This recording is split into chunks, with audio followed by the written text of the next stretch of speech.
Assalamualaikum warahmatullahi wabarakatuh. Sebelumnya perkenalkan, saya Abdurrahman Latif Andi dengan NIM 21090760001. Kali ini saya akan em, mengerjakan ujian akhir semester dari jaringan komputer. Ini untuk soal soal yang diberikan oleh Bapak Dr. Aji Heri Burhandeni. Ini tiga soal. Mungkin dari yang pertama dahulu. Sebelumnya, untuk jawaban ini kurang lebih sama seperti punya Gugun Pramana karena saya satu produk sama Gugun Pramana. Jadi eh, di nomor satu ini kita menggunakan Cisco Packet Tracer dan nomor dua menggunakan Winbox atau router micro. Jadi nomor satu ini karena menggunakan dua switch, tiga switch layer 2 dengan host hostnya X, Y, dan Z yang berada dua host di switch A dan satu host di switch C. Nah, hal ini mengasumsikan sebuah switch dilakukan pada tabel switch forwarding yang kosong. Host X mengirim paket yang ditujukan untuk host Z. Kemudian dicatat juga untuk time step, device link, source, serta destination-nya. Ini kita akan langsung ke Cisco-nya. Nah, ini untuk Cisco-nya kita kita buat seperti ini. Ada ini host X, host Y, dan host Z. Nah, kita menggunakan sebuah PC yang menjadi sebuah host node ini. Nah, ini seperti ini. Hostnya kita buat dari PC. Untuk switch-nya sendiri ini ada tiga juga. Switch A, switch B, dan switch C. Switch C-nya ada satu host dan switch A dua host. Ini untuk kita jalankan untuk pengiriman dari host X ke host Z. Kita akan buat simulasinya. Akan kita lihat simulasinya. Sebentar. Nah, seperti ini. Bukan saya bukan. Allah ketinggalan. Kita jalankan. Maaf, kita hapus terlebih dahulu. Kita jalankan. So,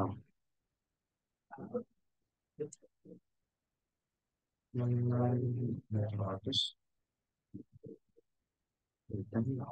nah ini kita kembali taruh di sini. Ini untuk pengirimannya successful dari host Z, host X ke Z. Untuk simulasinya kita akan lihat seperti ini. Jadi dari host X menuju ke switch A terlebih dahulu. Switch A dia menghitung ada 0,003 detik. Dari switch A ke switch B ada 0,005 detik. Kemudian dari switch B ke switch A ada 0,007 detik. Selanjutnya ada dari switch C ke hot Z ada 0,009 detik. Kemudian dari hot Z sendiri dia akan kembali mengirimkan paket ulang untuk memberitahu bahwa uh, paket yang dikirimkan oleh host X sendiri itu terus diterima oleh host Z. Jadi akan ada perbalikan data, pembalikan data. Ini udah bisa dicoba. Ya, oke. Ini untuk nomor satu, yang A sudah bisa dijalankan. Kemudian untuk nomor yang B ini um, untuk tabel yang diperlukan ini ada di sini. Ini tabel yang diperlukan ada forwarding switch B di akhir bagian. Untuk switch B yang di akhir bagian ini ada ini dari X A B C ke B ke C lagi. Ini dari switchnya dari X ke Z. Terus destinasinya ke Z. Ini juga untuk X-nya portnya ada port ketiga, kemudian Y ada di port keempat, dan Z ada di port keenam. Itu untuk nomor satu. Kemudian di nomor dua, yaitu ketika di ruang lab komputasi menyambungkan kabel ke soket internet untuk pertama kalinya. admin memiliki catatan alamat MAC Anda dan mesin. Anda dapat bergabung dengan jaringan tanpa tindakan lebih lanjut dari Anda. Nah, ini untuk em, yang digunakan dan soal nanti. Kemudian tuliskan urutan pertukaran protokol untuk paket yang terjadi pada tautan internet hingga dari pengiriman satu paket ke 128 ke IP ini 128.20. Anda tidak perlu menjelaskan paket setelah paket ini meninggalkan tautan. Sertakan paket ARP dan DHCP. Sebutkan alamat IP dan Ethernet paket jika memungkinkan. Di sini saya menggunakan Winbox. Terlebih dahulu kita atur untuk VLAN satunya. VLAN satunya di sini saya asumsikan untuk pengisah ini menggunakan sebuah ya WiFi wireless. WiFi wireless kali ini menggunakan ya dari SSID-nya sama sama penyala Gugun untuk Labu Takar karena WiFi-nya WiFi yang sama.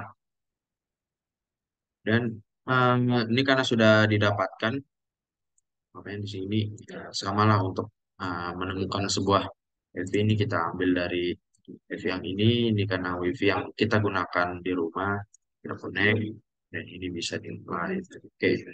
Nah, setelah itu kita bisa atur terlebih dahulu untuk DCP kliennya. Kenapa diatur DCP klien? Karena bisa uh, membagi ke para para paket yang lain. Jadi ini bisa anggapannya dari router ini bisa menyebarkan internet ke paket-paket yang lain. Kemudian ada selanjutnya ke DHCP server terlebih dahulu. Nah, DHCP server ini buat dua DHCP. Yang pertama ada pengirim, Ether pengirim, kedua ada Ether penerima. Oke, ini ada dua Ether yang keduanya memiliki IP yang berbeda. IP dari pengirim sendiri ada 131.1.1, 7.3 sesuai dengan soal, 7.3 alamat server DHCP, dan alamat IP4 akan menjadi ini 1.1, 2.1. Dan untuk alamat penerimanya, alamat penerima sesuai dengan yang dibutuhkan, karena akan mengirimkan ke titik penerima yaitu ini 128.232.20. Nah, ini untuk WLAN-nya yang tadi karena kita menggunakan sebuah WiFi wireless agar bisa dia nyambung ke keduanya menggunakan WLAN. Kemudian untuk DNS-nya, DNS ini agar internet yang kita gunakan itu bisa berjalan dengan lancar. Kita menggunakan server yang sama dengan Google 888 agar jaringan kita stabil. Ini untuk firewall-nya juga. Firewall kita gunakan Westcurret. Ini channel untuk SRC.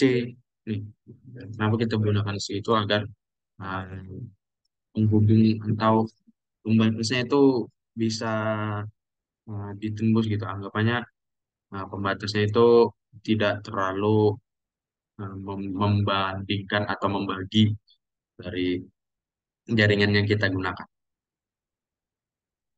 Kemudian kita akan ke terminal. Mungkin kita langsung saja untuk uji coba yang ini.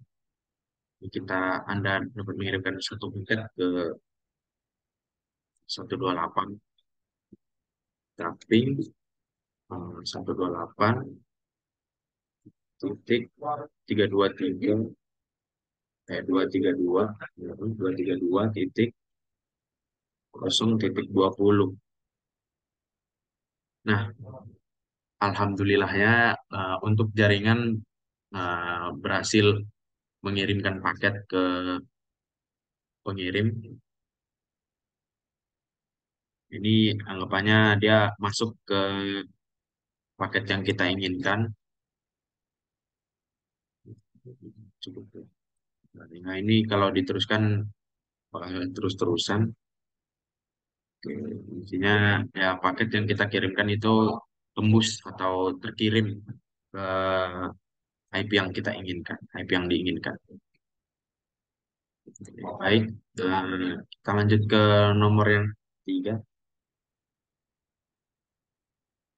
di catatan punya saudara Gun. Nomor tiga, nah ini nomor tiga. Nomor tiga ini sebuah studi kasus kembali, ada Alice dan Bob tinggal bersebelahan unit dengan masing-masing memiliki router IPv4 nirkabel dengan NAT yang terintegrasi. Kemudian Alice dan Bob menghubungkan laptop mereka ke router nirkabel mereka dan masing-masing menggunakan utilitas yang sesuai untuk memeriksa alamat IP masing-masing laptop. Mereka menyadari laptop mereka memiliki alamat IP yang sama. Pertanyaan pertama, mengapa hal tersebut dapat terjadi? Hmm, Hal ini eh, terjadi, mungkin terjadi karena keduanya menggunakan alamat IP pribadi yang sama di dalam jaringan lokal masing-masing. Dan alamat IP pribadi mereka itu seperti 192, 168 dengan network dan host yang sedikit berbeda. Mungkin mereka pernah atau menggunakan tahu ya di daerah mereka IP yang digunakan itu sama. IP yang digunakan itu atau WiFi atau jaringan yang didapatkan itu menggunakan IP yang sama. Karena biasanya di dalam satu daerah itu uh, digunakan sebuah IP atau internet protokol yang sama agar memudahkan setiap provider itu dapat mengontrol satu sama lain. Kemudian kemungkinan ya jika Alice dan Bob menggunakan alamat IP pribadi yang sama, misalnya 191, 168, 171, maka kedua telepon tersebut sama terhubung ke router masing-masing. Kemudian pertanyaan kedua ada, berikan satu alasan mengapa dengan penyebaran yang lebih luas, IP versi 6, kebutuhan akan perangkat NAT dapat berkurang atau hilang. Jawabannya dengan adopsi dari IPv6 terdapat sebuah jumlah IP yang lebih besar atau sangat besar sehingga setiap perangkat di sebuah jaringan memiliki alamat IP yang unik secara global tanpa memerlukan perangkat network address translation atau NAT. Dengan IPv6 sendiri, kebutuhan untuk mengubah IP pribadi lokal menjadi alamat IP global semakin berkurang karena jumlah alamat IPv6 yang tersedia sangat melimpah. Kemudian yang ketiga, pertanyaan yang ketiga ada berikut satu alasan bahwa pengguna IPv6 mungkin ingin terus menggunakan NAT mereka. Jawabannya ada meskipun IPv6 memberikan sebuah alamat IP yang cukup untuk semua perangkat, pengguna masih ingin menggunakan untuk address karena NAT sendiri memberikan lapisan keamanan tambahan. Jadi dengan adanya NAT ini, para pengguna tidak tidak terlalu khawatir dengan kebocoran data dan hal-hal yang tidak diinginkan karena ada sebuah lapisan keamanan yang menjamin yang bisa menjamin para pengguna di IPv6 ini dengan menggunakan NAT atau Network Address Translation. Dan terakhir atau yang keempat, setelah ditelusuri lebih lanjut, ternyata kedua router nirkabel milik Alice dan Bob menggunakan saluran nirkabel yang sama. Maka dari itu, kenapa tadi bisa mendapatkan IP dan IP atau network yang sama karena di mereka menggunakan sebuah saluran nirkabel yang sama. Jadi seperti yang saya bilang tadi, ya meskipun memiliki SSID yang berbeda, apa implikasi dari situasi ini? Implikasi yang mungkin langsung saya potong dan jawab saja. Untuk implikasi dari Alice dan Bob tadi, itu keduanya dapat mengalami interference yang dan pengurangan kinerja karena menggunakan saluran yang sama. Itu implikasinya. Kemudian ada trafik dari satu jaringan dapat mengaruhi kinerja jaringan yang lain. Dari aplikasi keduanya tersebut, mereka kan menggunakan sebuah sama. Jadi, eh, jika salah satu menggunakan secara jaringan yang tinggi, maka yang satunya ini akan mendapatkan sebuah jaringan yang lebih rendah. Jadi itu implikasi dari situasi tersebut. Jadi akan mempengaruhi lah kedua kedua apa namanya kedua jaringan dari Alice dan Bob tersebut. Dan mengapa hal ini mungkin terjadi serta perilaku yang sesuai dengan standar yang ideal. Mengapa hal ini dapat terjadi? Karena mungkin ada interferensi karena penggunaan saluran kabel yang padat di area tersebut. Kemudian ada mungkin pengaturan otomatis atau auto cancel pada router memilih saluran yang sama. Nah, ini seperti yang saya bilang tadi juga, mengapa ini bisa terjadi? Karena di setiap daerah itu biasanya diberikan sebuah IP atau alamat yang sama untuk bisa sebuah jaringan wireless itu atau nirkabel dapat memeriksa dari jauh agar ya untuk pengecekan berkalanya itu dapat dengan gampang diatasi. Kemudian ada perilaku yang sesuai dengan standar ideal. Standar yang ideal akan mengharuskan router untuk memilih saluran yang tidak bersaing dengan saluran dari router tetangga. Ini untuk uh, yang harus yang atau yang lebih baik dilakukan ini di saluran idealnya mengharuskan router untuk memilih saluran yang tidak bersaing dengan saluran dari router tetangga. Kemudian terakhir ada, selain itu, bagaimana cara mengurangi dampak negatif yang dapat timbul dari situasi ini? Nah, cara mengurangi dampak negatifnya ada tiga juga, yaitu pilih saluran nirkabel yang berbeda untuk setiap router untuk mengurangi interferensi.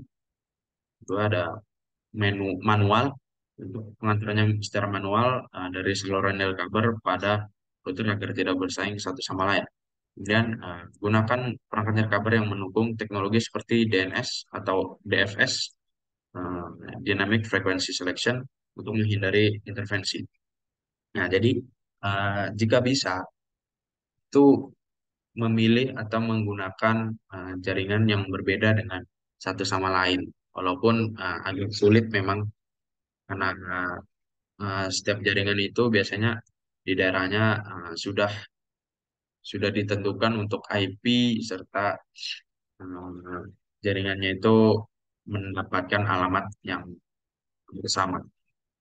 Kemudian dalam situasi ideal router akan secara otomatis memiliki saluran yang tidak bersaing dan menggunakan DFS untuk menghindari interferensi. Jika ini tidak terjadi, pengguna dapat melakukan konfigurasi manual untuk mengoptimalkan penggunaan saluran nirkabel. Nah, jadi itu eh, solusi dari studi kasus dari Alice dan Bob. Jadi bisa menggunakan DFS atau router yang ada DFS-nya supaya bisa diatur agar tidak tabrakan antara IP satu sama lain. Ya, mungkin itu saja dari saya. Uh, Kurang lebihnya mau dimaafkan. Terima kasih. Assalamualaikum warahmatullahi wabarakatuh.